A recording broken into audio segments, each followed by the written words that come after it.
मी पुतळा जो परत तयार करण्यात आलाय तो पाहायला आलो, पाहणी नाही पाहायला आलो.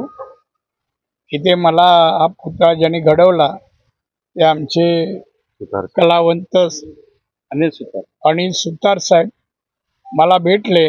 मला अजून एक आनंद झाला.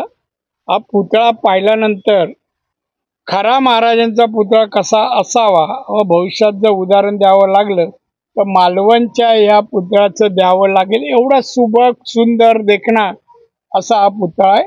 आणि म्हणून प्रथम मी सुतार साहेबांचे मी आभार मानतो की त्यांनी पुतळ्याचं काम घेतलं, यशस्वीरित्या ते केलं आणि उद्या मुख्यमंत्री पाहणी करायला येत आहेत, पूजन करायला येत आहेत.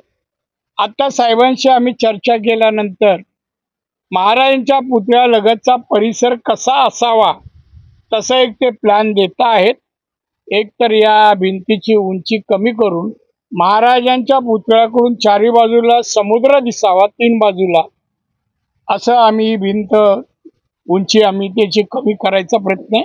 आणि आजूबाजूला एक तर समुद्रातून बोटी पुतळ्यापर्यंत याव्या, तिथे जेटी असावी आणि बाकीचा परिसर अतिशय सुंदर लँडस्केपिंगनी केला जावा असं कलेक्टर म्हणजे राज्य सरकार आणि आम्ही लोकप्रतिनिधी मिळून मालवणकर मिळून आम्ही हे सुशोभीकरण पुतळ्याच्या आजूबाजूचं करायचा निर्णय घेतलाय. आणि म्हणून एकंदरीत आजची सुतार साहेबांची भेट ही मार्गदर्शन स्वरूपात अतिशय उपयुक्त आणि भविष्यात या मालवणची शोभा वाढवण्यासाठी योग्य ठरणार आहे. त्यांचे आभार.